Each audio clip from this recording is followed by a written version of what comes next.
Good morning and welcome today, number 83. My name is Mary, and today's story is Gideon's army. Now the Lord said to Gideon, "Your army is too large.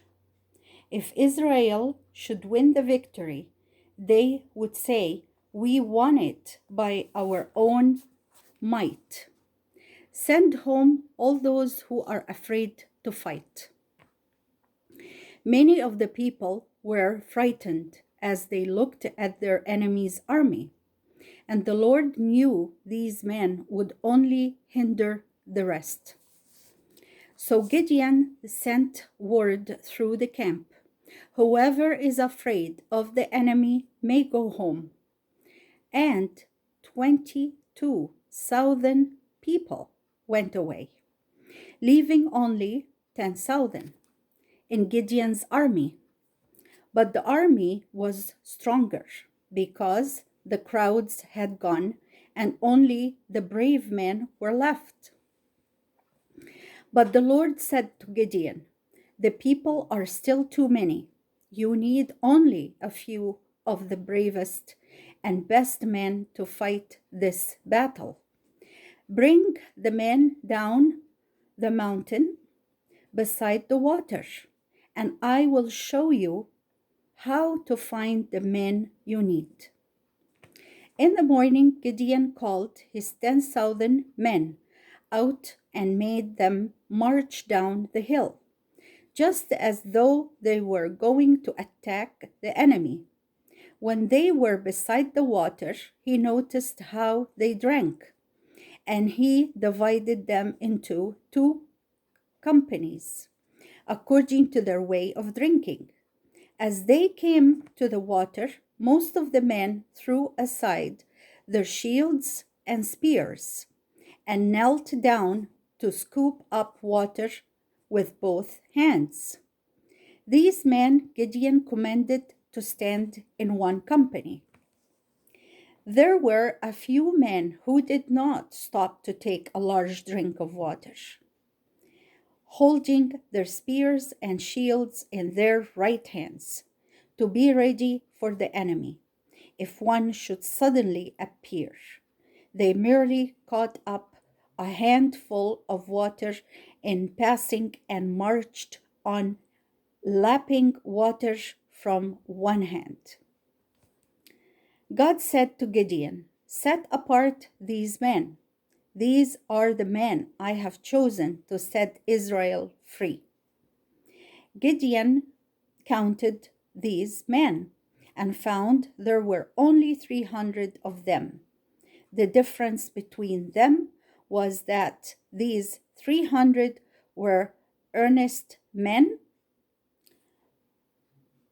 purposeful, not turning aside from their aim even to drink, as the others did.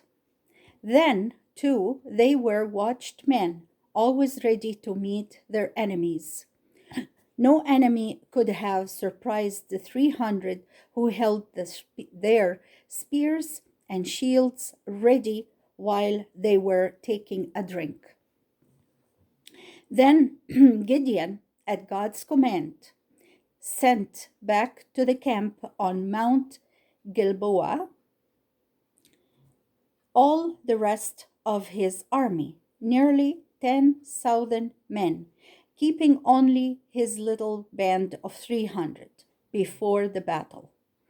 God gave Gideon one more sign to encourage him. God said to Gideon, "Go down with your servant into the camp of the Midianites and hear what they say. It will cheer your heart for the fight." Gideon crept down the mountain with his servant and walked around the edge of the Midianite camp, just as though he were one of their own men. He saw two men talking and stood near to listen. One man said to the other, "I had a strange dream last night. I dreamed that I saw a loaf of bakery bread come rolling down the mountain. It struck the tent and threw it down in a heap on the ground. What do you suppose that dream means? That loaf of bread, said the other, means Gideon, a man of Israel, who will come down and destroy this army. The Lord God has given us all into his hand. Gideon was glad when he heard this, for it showed that the Midianites, for all their number, were in fear of him and of his army, even more than his men had feared the Midianites. He gave thanks to God, hastened back to his camp, and made ready to lead his men against the Midianites. And that was the word of the Lord. Discussion questions. Number 1. Why did God send away some of the army? Why did God send away some of the army? Number 2. Who did God want to fight the battle? Who did God want to fight the battle? Number 3. How did God show Gideon who should fight? How did God show Gideon who should fight? Number 4.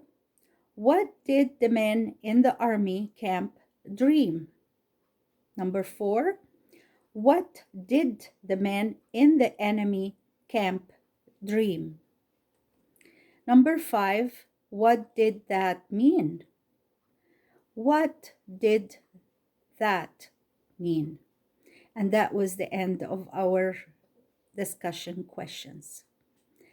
Thank you for listening, and may God bless us all. Until next time. Bye for now.